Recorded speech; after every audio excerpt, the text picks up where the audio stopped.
Hello बच्चों, कैसे हैं आप बच्चों। आज हम 8वीं कक्षा गणित विषय की कार्यपत्रक 3 करेंगे और जो कि हमें 19 जुलाई 2021 को मिल रहा है। बच्चों, इसमें हम ज्यामितीय संरचनाओं का परिचय करेंगे और इसका भाग 1 करते हैं। ठीक है, तो इसमें हम कुछ ज्यामितीय अवधारणाओं को समझेंगे, जैसे कि नंबर 1 बिंदु। तो बिंदु जो होता है बच्चों, इसकी कोई मोटाई नहीं होती है, कोई लंबाई कोई चौड़ाई नहीं होती है। ठीक है, तो इसको अगर आप प्रदर्शित करोगे तो एक डॉट लगा के प्रदर्शित करोगे। ठीक है, इसके बाद होती है रेखा। रेखा में क्या होता है बच्चों, जब बहुत सारे बिंदु होते हैं, जैसे कि मान लीजिए ये बहुत सारे बिंदु है और अगर मैं इनको आपस में ऐसे मिला दूं तो ये जो बनेगा, ये मेरे पास क्या बनेगा, रेखा होगी। ये इस दिशा में भी फैल सकती है और इस दिशा में भी फैल सकती है, इसलिए इसके दोनों तरफ तीर का चिन्ह लगा हुआ होता है। ठीक है बच्चों, इसका कोई अंत बिंदु नहीं होता है क्योंकि ये फैल सकती है, बहुत दूर तक जा सकती है, तो यहाँ पर इसे हम नाप नहीं सकते हैं। लेकिन अगर हम इस रेखा के 2 टुकड़े कर दें, रेखा के 2 टुकड़े हम ऐसे कर दें, जैसे कि मान लीजिए यहाँ पे देखो, एक बिंदु यहाँ से लेकर यहाँ तक का हिस्सा ले ले। ठीक है, ये हमने ऐसे ऐसे रेखा को काट दिया, तो 2 हमारे पास एक बीच का टुकड़ा बचा ना, तो रेखा खंड क्या होता है, रेखा का टुकड़ा होता है। तो दोनों तरफ जिसके डॉट लगे हुए होते हैं, ये एक बिंदु से शुरू होकर दूसरे बिंदु पे खत्म। अगर आपसे कहा है कि ये रेखा खंड कहाँ से कहाँ तक है, तो आप बोलोगे इस ए बिंदु से शुरू होकर बी बिंदु पर खत्म। तो ये होगा हमारे पास रेखाखंड। ठीक है, अब इसके बाद आता है किरण। किरण में क्या होता है बच्चों, एक बिंदु होता है और एक बिंदु से शुरू होकर ये एक ही दिशा में फैलती है, दोनों दिशाओं में नहीं फैलती। तो इसका मतलब एक तरफ तो डॉट लगेगा और दूसरी तरफ किरण, ये तीर का चिन्ह बन जाएगा। ठीक है, तो एक ही इसका अंत बिंदु होगा और वो भी ये वाला। इसके बाद प्रतिच्छेदी रेखाएं, जब 2 रेखाएं एक दूसरे को काटती हैं तो वो प्रतिच्छेदी कहलाती हैं। अब जब 2 रेखाएं एक दूसरे से समान दूरी पर होती हैं और कभी भी आपस में नहीं मिलती है, देखो ये दोनों तो ऐसे मिल गई है क्रॉस करके, ये तो आपस में नहीं मिलेगी ना, कितना ही लंबा खींचते जाओ, तो ये रेखाएं कैसी कहलाएगी, समांतर रेखाएं यहाँ पे कहलाएंगी। दोनों तरफ तीर का निशान होना ज़रूरी है। इसके बाद सतह। सतह में जैसे बच्चों, अब आप एक काम कर रहे हैं, क्या कर रहे हैं, आप अपने फ़ोन में इसको देख रहे हैं, है ना। तो जो फ़ोन का आपका जो ऊपरी वाला जो लेवल है वो हमारे पास कैसा है, एक प्लेन है और आपको ऐसे दिख रहा होगा, इस तरीके से आयत जैसी आकृति में दिख रहा होगा। तो ये हमारी समतल आकृति है। ठीक है, और यह सभी दिशाओं में असीम रूप से फैली हुई है, इसकी कोई सीमा नहीं होती है। मतलब अब इन ज्यामितीय अवधारणाओं को समझने के बाद हमारे पास यहाँ पे कुछ करने को दिया हुआ है। चलिए देखिए क्या। सबसे पहले हमें इन्होंने कहा है कि आपको 7.3 सेंटीमीटर एक लंबा रेखाखंड खींचना है ए बी। तो बच्चों ये हो गया हमारे पास 7.3 सेंटीमीटर लंबा रेखाखंड, जिसको हमने नाम दिया ए बी। तो बच्चों जब भी हम खींचेंगे ना, या जो भी हम काम करते रहेंगे ना, उनके लिए लेबलिंग हम वैसे ही करते रहेंगे।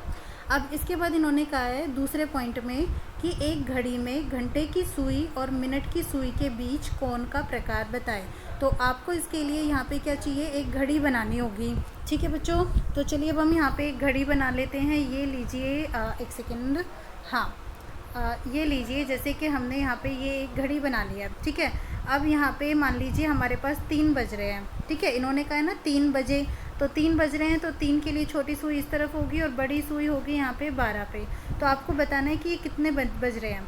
तो अगर हम देखेंगे तो यहाँ पर ये हमारे पास कितने डिग्री का कोण बन रहा है, 90 डिग्री का कोण, यानी कि ये हमारा यहाँ पे क्या हो जाता है, समकोण हो जाता है। ठीक है, पहला पॉइंट तो ये हो गया। अब दूसरा इन्होंने बोला है 6 बजे, फिर 9 बजे, फिर 12 बजे। तो अब हम 6 बजे का देखते हैं।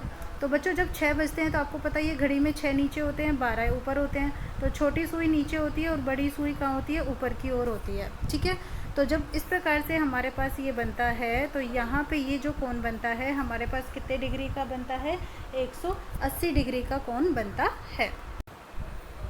अब बच्चों 6 भी बज चुके हैं। 6 बजने के बाद हमें यहाँ पर 9 बजाने हैं। ठीक है, तो 9 बजाने के लिए 9 तो हमारा इस तरफ होता है, 12 हमारा इस तरफ होता है। तो घड़ी की छोटी सुई इस तरफ होगी, बड़ी सुई इस तरफ होगी। तो बच्चों ये कितने डिग्री का कोण बन रहा है, ये भी आपका 90 डिग्री का ही कोण बन रहा है। ठीक है, और उसके बाद जब 12 बजेंगे, तो वैसे अगर आप देखा जाए बच्चों, अगर आप ऐसे देखोगे तो ये 90 डिग्री का कोण है, लेकिन अगर आप यहाँ से यहाँ तक आओगे तो ये आपका यहाँ पे 270 डिग्री का कोण बनेगा। ठीक है, अगली बार 12 बजे, तो 12 बजने में दोनों घड़ी की सुइयाँ कहाँ होती है, 12 की तरफ ही होती है। छोटी वाली भी इधर ही होगी और बड़ी वाली भी इधर होगी। तो बच्चों ये वाला जो कोण बनेगा आपके पास 0 डिग्री का भी कह सकते हो आप। लेकिन अगर मान लीजिए हम ये देखते हैं कि घड़ी की सुई जो है यहाँ से पूरा ऐसे यहाँ से यहाँ तक घूम के आती है, पूरा चक्कर लगाती है, तो आप इसे कहेंगे 360 डिग्री का कोण। ठीक है, तो ये समझ में आ गया। अगली बार है हमारे पास कि क्या हम किसी कोण की भुजाओं की लंबाई नाप सकते हैं, और अगर नाप सकते हैं तो उसका कारण बताइए। भाई देखो, आपने कोई भी कोण बनाया है, ठीक है, कोई कोण बनाया है, जैसे कि मान लीजिए ये मैंने बनाया 60 डिग्री का कोण है, ये मेरे पास यहाँ से लेकर यहाँ तक, ठीक है बच्चों।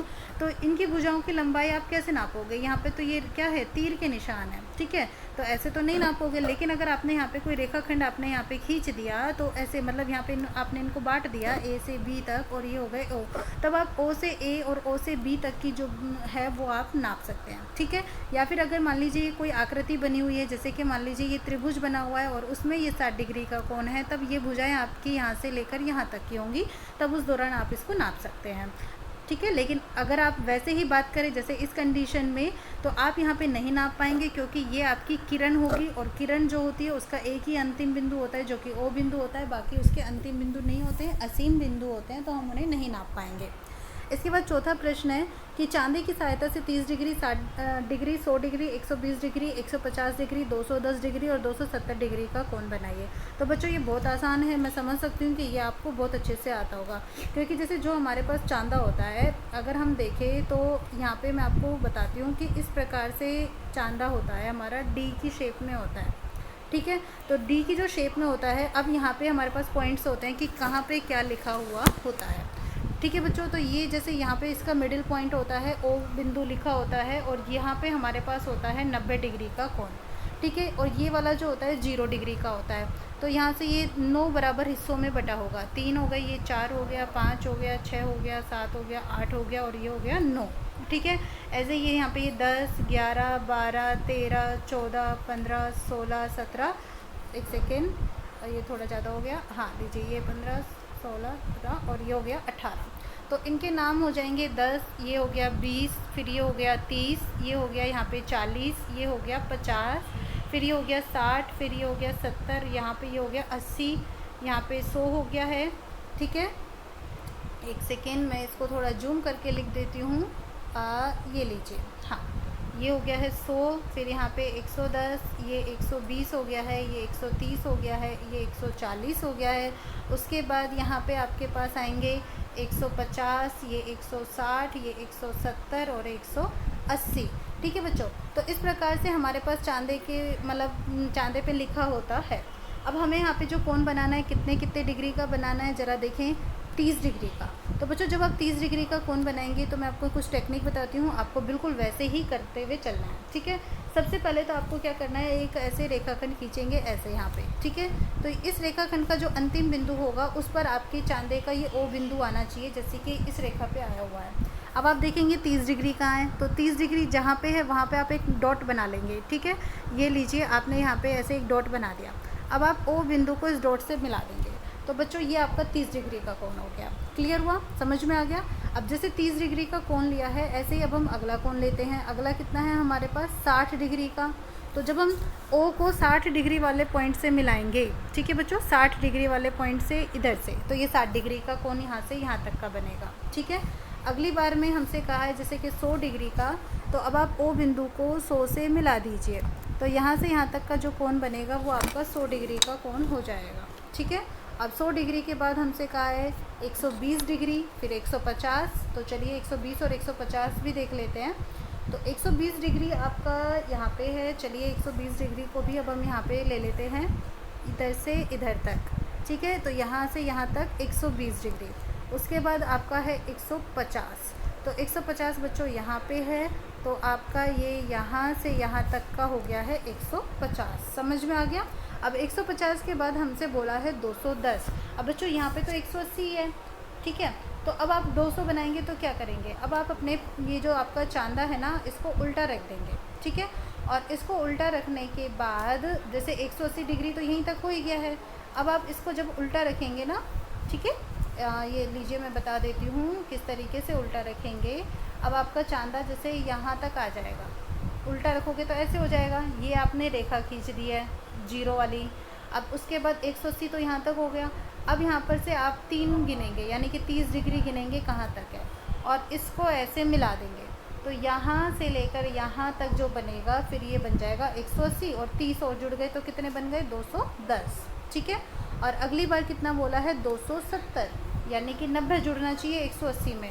तो 90 तो बच्चों आपका कहाँ तक आएगा, बिल्कुल सिंपल सा कॉन्सेप्ट है मैम, 90 तो यहाँ तक आएगा सीधा, तो यहाँ से लेकर ये वाला जो आएगा ये हमारा हो जाएगा 270, ठीक है, और ये कितना हो गया 210।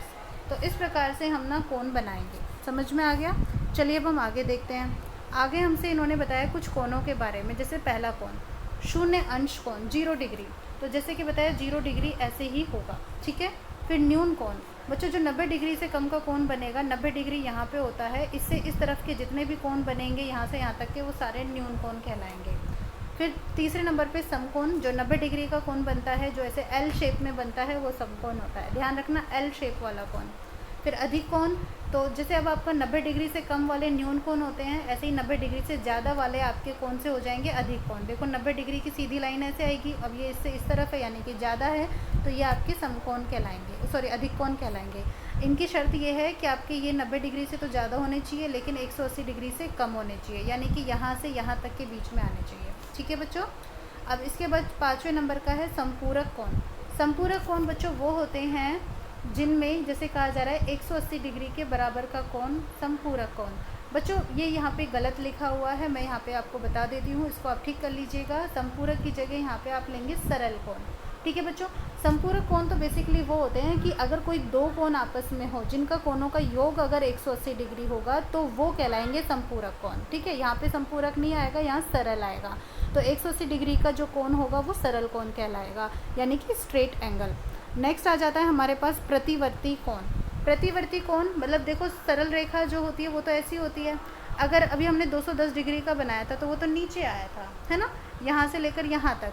तो ये इस तरह का जो कोण होगा वो हमारे लिए प्रतिवर्ती कोण कहलाएगा, जो 180 डिग्री से ज़्यादा होगा और 360 डिग्री से कम होगा। लेकिन अगर कोई 360 डिग्री का ही कोण बन जाए, जैसे कि अभी मैंने बताया था कि 12 बज रहे हैं घड़ी में, फिर पूरा चक्कर कटा और फिर पूरा चक्कर कट के दोबारा से 12 ही बज गए, तो ऐसे यहाँ से यहाँ तक का पूरा चक्कर कट गया ना, तो ये हमारे पास कहलाएगा एक पूरा चक्कर, यानी कि पूर्ण कोण।